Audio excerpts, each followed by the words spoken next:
Hello, my name is Lars Drudgaard. I come from the International Center Against Abuse of Covert Technologies, and I'm very honored that I have been given a chance to interview Mr. Barrie Trower, together with my fellow Danish citizen, Mr. Stephen Bell. My pleasure. Maybe you could introduce yourself. Yeah, I'll tell you how I came into this. In the 1960s, very early 1960s, I trained with the government microwave warfare establishment. I looked at all aspects of microwave warfare. And when I finished my time in the military, because I had a lot of expertise in the microwave field, I was asked if I would carry on with this research. And some people blow this out of all proportion. I was an agent. I don't like the word secret agent, because secret agent, when you say secret agent, people think of James Bond, who wasn't a secret agent and he wasn't a spy. James Bond, the fictitious character, is military intelligence, and I wasn't military intelligence. I was an agent. I collected information secretly, and I spent 11 years collecting information from spies who were a very small part of my work.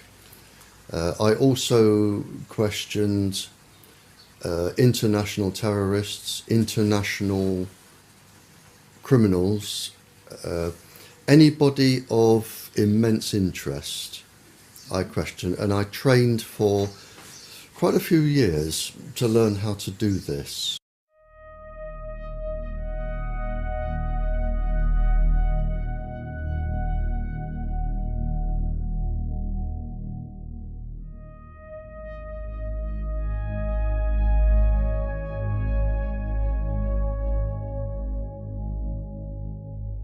They found that there was an unusual number of breast cancers, childhood leukemias, other cancers, and they couldn't work out why.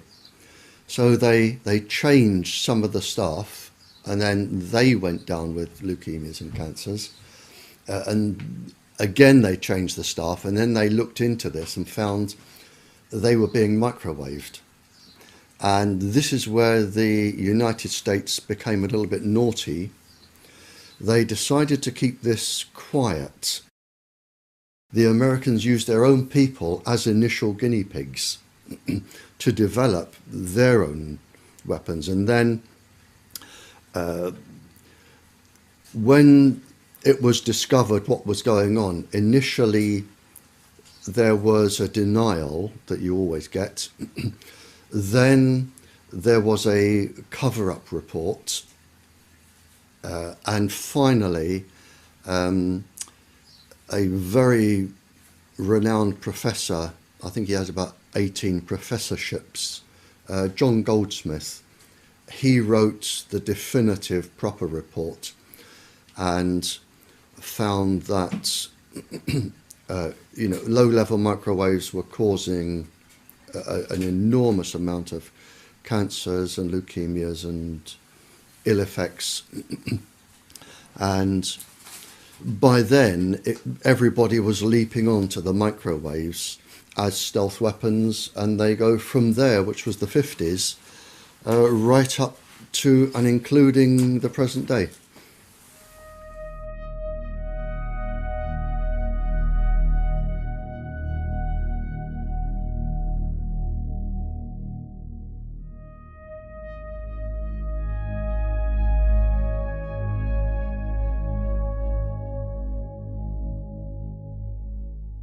The ladies were protesting about having American missiles on English soil.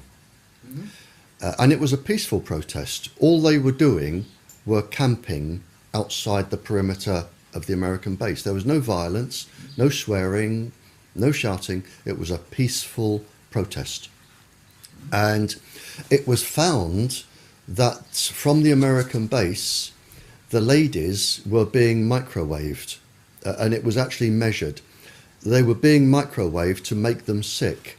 And in fact, when the figures came out, there was a disproportionate amount of tumours, personality changes, suicidal tendencies of the ladies. They were deliberately microwaved by the Americans for protesting about their base.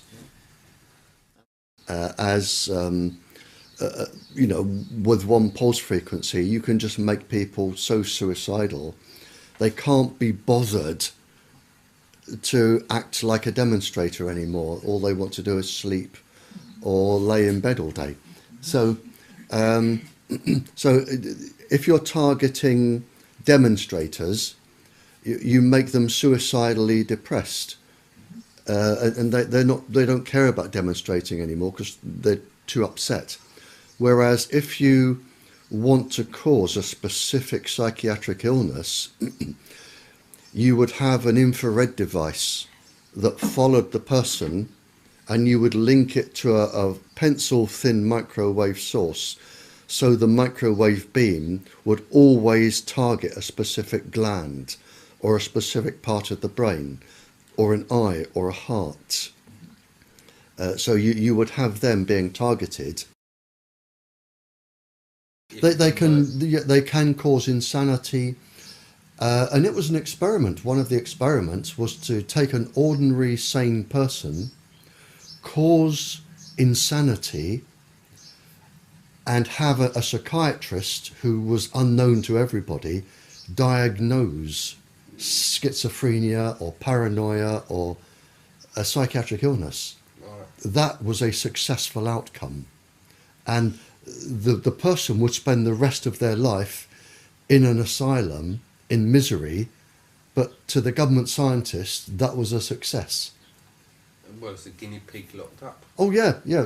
I mean, humans, the difference between humans are like guinea pigs. If they want to experiment on you, by the thousands they will, and you can be driven to insanity and death, and you just become a tick in a box without any so much as a feeling. Yeah, and this is what they do, and this is why they are above the law.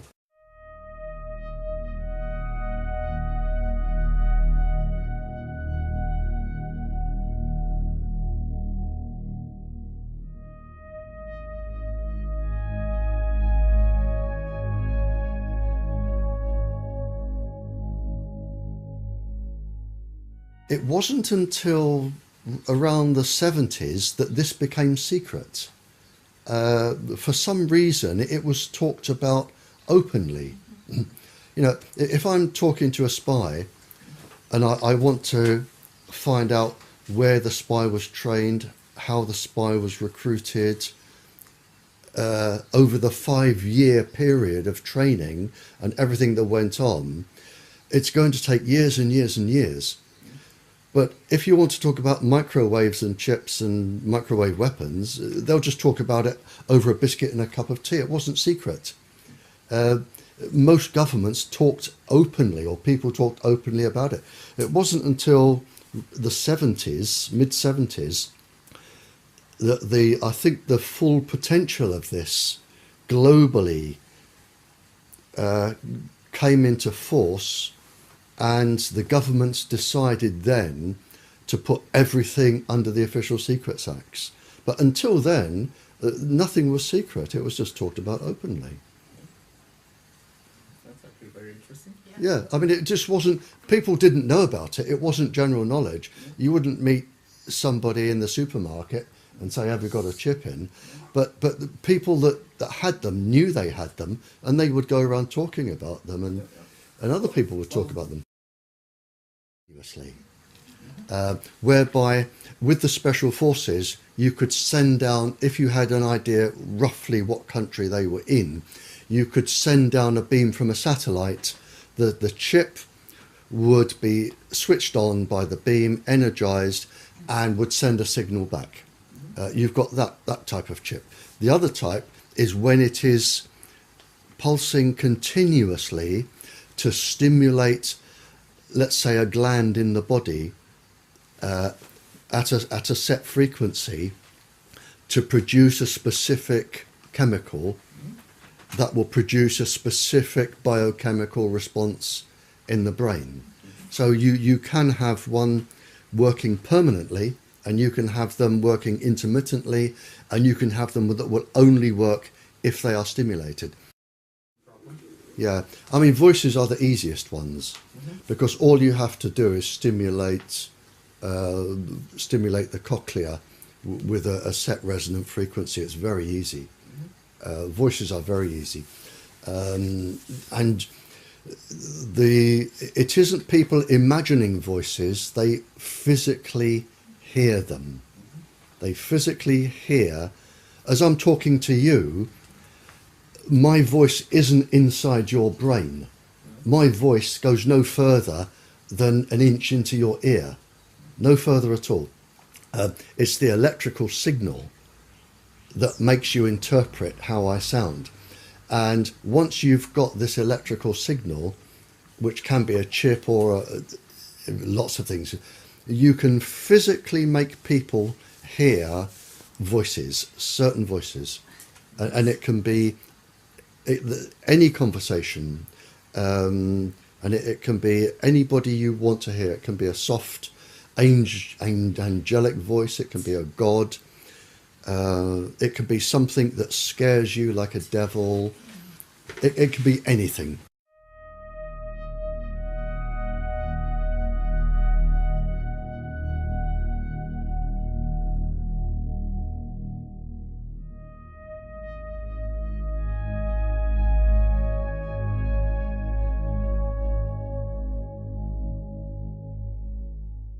Fair enough. So I was there. I went into the back of a big black car, and it took me off in the dark, and then underneath a huge building in the dark. And I was suddenly thinking, well, hang on, this could be a bullet in the back of the head time. I'm getting uncomfortable here. But he took me out and took me to a room, and he said, I'm an international scientist. He said, and something is really, really worrying me, and I have to tell somebody who can tell the world. Now, I actually knew what he told me, I knew was going on anyway, because it had been discussed in other countries.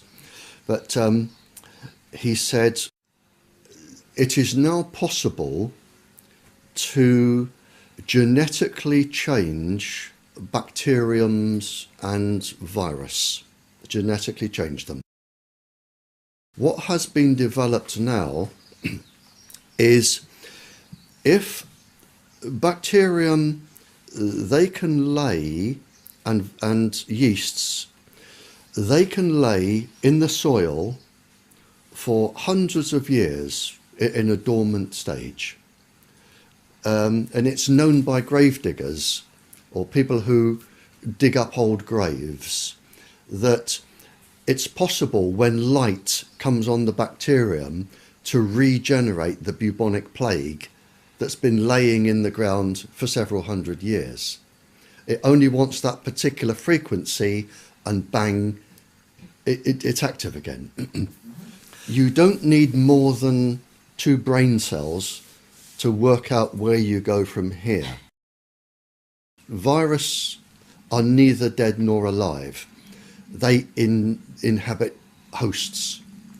If I put a virus inside a dormant bacteria that I know I can spring to life, I go to Norway on a holiday, or Denmark, or Sweden, I just spread the virus around the forests with the dormant bacteria, and I come back. And I can wait, if I like, 100 years, 200 years, or 2 hours. Makes no difference to me. And then all I have to do with HAARP or a similar device is put the frequency, the microwave frequency off the ionosphere, down onto Norway. Whenever I feel like it, the virus will spring to life because their host has sprung to life. This is where we are. So countries can now, just by introducing bacteriums and viruses and whatever, they can totally devastate the economic possibilities of another country. But doesn't that mean that we are in a new Cold War and that the entire military is obsolete? Oh, you're absolutely right. We are in a new Cold War. And this is why countries are developing this. I mean, really developing this. And this is why all of the microwave transmitters are going up everywhere. Because somebody, if they wanted to, could use them for other effects. The system is up and running.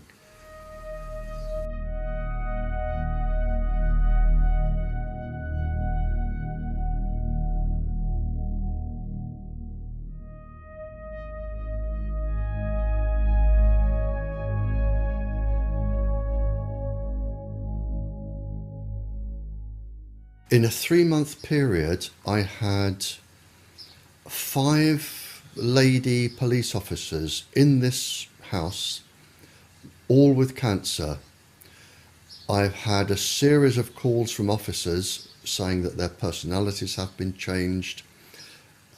Whenever I go to a country, and I think the year before, I did 6 countries, I think last year or the year before, the questions always come around to Tetra, and they always come around to aggressive behaviour from the police since they started using Tetra.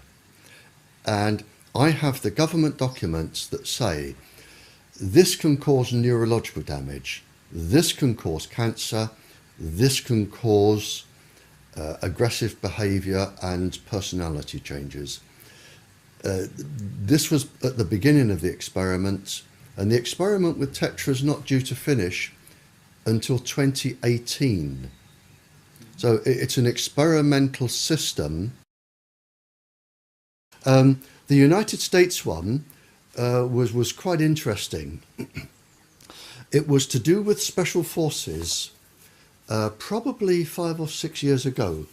They came back from a mission, and of the 6 or 8 gentlemen that were in the special forces, 5 of them, I believe, went home. I think it was 5 or 6 went home and severely beat their wives or children or both, where some of the wives died, some ended up in hospital, but they were severely beaten.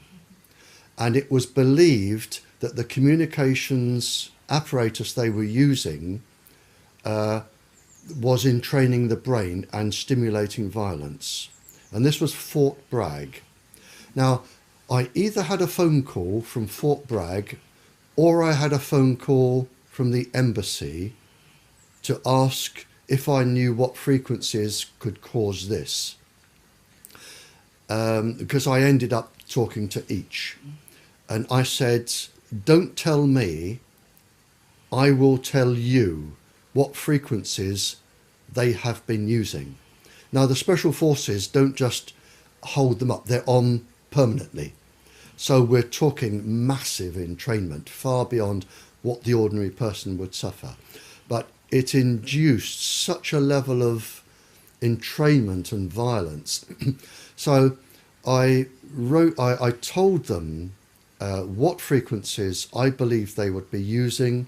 I sent them documentary evidence, and the whole thing was hushed over, and it was on the news, but then they obviously, I would imagine, changed the frequency.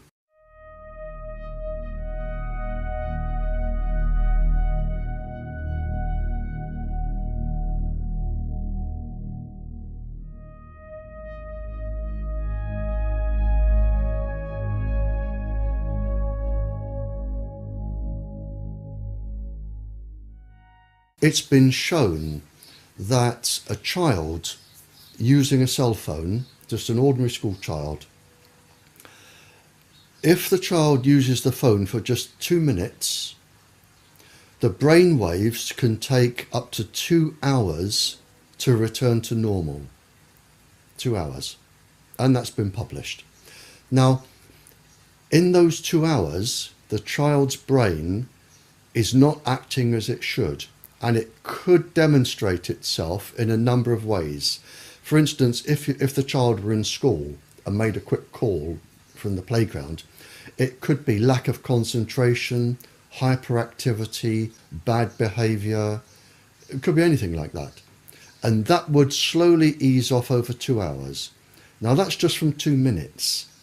Now if a child makes a phone call every couple of hours, the brain is going to be entrained permanently. And it's already been published by the industry that a child using microwaves just before bed will have his or her sleep totally disrupted by entrainment. I cited, I think, 200 schools in Europe where a transmitter had been put in or near the playground where they had leukemia clusters. Some of our own MPs here have stood up in Parliament to say that they have 11 children under the age of 11 with leukemia around a transmitter, or 18 children. I mean, it's so. I mean, cancers are reaching epidemic proportions. There are lots of different types of cancers coming up now. I know in China, they've just had a 3,000% increase in parotid gland cancer, which is the side of the face where you would hold a mobile. We're getting cancers of the eye coming up. Obviously, brain tumours. In fact, brain tumours are quite enormous now in terms of numbers. That I read a report, and I read this out in Canada last year. People are so worried about the numbers of brain tumours that they've re-diagnosed 10,000 brain tumours as endocrine cancers to take them off the statistics. And I do know that in the European Union, we have been told that cancers are at epidemic proportions, and we're talking generally cancers between the ear and the brain.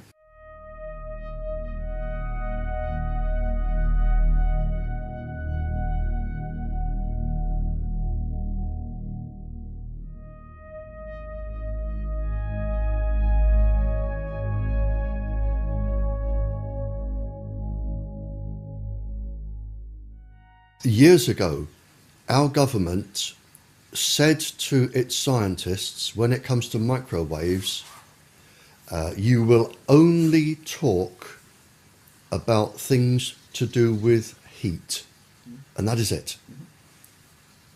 So they won't even discuss anything else. They will deny anything that doesn't have anything to do with heat. Yeah. They even deny all of their 40 years of research leading up to this. Yeah. Although they've said this can cause cancer and all the damage, they say, no, it can't. We're only looking at heat, and heat is all that matters. Yeah, I prefer to call it lying. Oh, right. Yeah. I think I've never known so many liars in my life as what is coming out now from the government. Put it simply, they did all the research, they knew the dangers, and then they decided to lie to the public for no other reason than to save themselves with lawsuits and to make money for industry. And that's written down, and I've got that written down. Okay. So for the last 40 years, the government, the English government, has been lying to the people. And the American government, the Canadian, the Australian, they have been lying. They have been lying to protect industry, protect their profits, to protect themselves from lawsuits. So they are really just liars, and it's provable. I made a statement in Birmingham, in this country, probably 15 years ago, and I haven't changed it since. And I've said that I believe that this industry and the part of the government which is encouraging them will be responsible for more civilian deaths and suffering than all the terrorist groups in the world ever. And with the growth of the industry over the last 15 years, I would say now that these people are probably going to cause more death and suffering than the entire Second World War. And is that genocide? Yes, without a shadow of a doubt. And are they going to get away with it? Yes, because they are untouchable. They are outside the law. Who is actually behind those decisions? Is this sanctioned by the WHO? Sanctioned by the World Health Organization, without a shadow of a doubt. It is the same people. It's the same people sit on the ICNIRP certificate. They sit on our government's Health Protection Agency, sit on the World Health Organization. It's the same people. It's the same people. There's probably no more than 20 of them.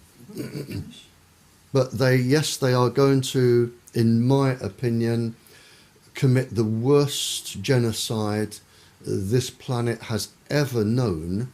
Not just people, but animals, plants. They are probably going to cause more destruction than a global war.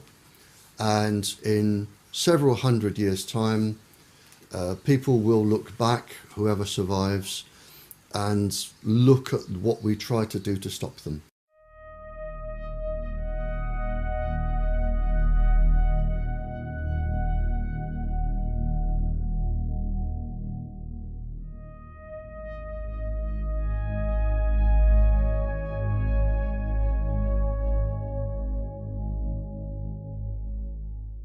Operation Paperclip. At the end of the war,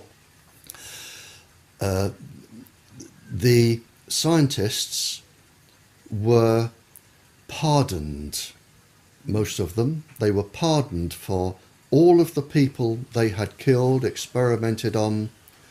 They were given new identities, mostly in the United States. They were given new identities, lived an ordinary civilian life, very well paid, and they went to work in laboratories for the American government. And they handed over all of their research, and this is where it came from. And this was the basis of all of this, Operation Paperclip. If they could catch somebody and keep their name secret, that was Operation Paperclip, and they took them back. They took them back and they kept them. They used all of their resources, and there was a lot of scientists. They used all of their resources, and that was the basis of the mind control, the drugs, and everything else. I do know one experiment, just to give you some examples. I know that they found that with one of the subheadings was the microwaves on pregnant women. And they found that they could cause a 57.7 increase in miscarriages in pregnant women, which is just one experiment, you know. So what you're actually doing is killing 57% of all the children. Again, mixing microwaves or electromagnetic waves with LSD, lysergic acid, on 4-year-olds. they just experimented on people, causing any amount of suffering to the point of death. And if people ended up in metal cages or stone boxes for the rest of their lives, that was the way it was going to be, because they were allowed to be experimented on. But as I say, there is no boundary. There is nothing which, to me, is too low. I mean, if you're going to attack a uterus in a child, you can't get much lower. And this is what they were all about. At the end of the Second World War, a committee was formed by all of the Western Allies, the United States and Russia. And it was called the Nuremberg Treaty. And the Nuremberg Treaty was agreed by all the countries from the end of the Second World War. It was set up to stop people like Joseph Mengele, the Doctor of Death, in Bergen-Belsen concentration camp, where he experimented on twins. And they, from the Japanese torturing the American and the British and the European soldiers, the Germans experimenting, the Nuremberg Treaty was set up, and it's very defined and very succinct. And it says that no person may be experimented upon for any reason, and this includes microwave irradiation, for any reason without their consent. And before they give their consent, they must have full knowledge of the length of the experiment, the outcomes, any potential dangers, any potential ill healths. It must be fully understood and explained, and they must give individual consent. And this includes Tetra, which is an experiment that's going on until 2018 to look for cancer and brain damage. So everybody using Tetra is actually breaking the law, the people organising them. So that was set up. So experiments on people, service personnel, the police officers with Tetra, microwaves, it is all illegal according to the Nuremberg Treaty. As far as I know, the Nuremberg Code and the Nuremberg Treaty was created after the Nuremberg trials. Right, yep. And in the Nuremberg trials, there was a specific trial called the doctors' trials. Yep. Do you recall the sentencing of those trials? They were hanged. Yeah. Oh, and I've written it. I've written it in my papers, and I've said it on air in the radio. In fact, I said it, I was on international radio. It went out to 95 countries 2 Sundays ago. And I said, scientists at the end of the war were hanged for what scientists today are doing and getting away with. Absolutely, yep. Sentences you to death by hanging at such time and place as higher authority may direct.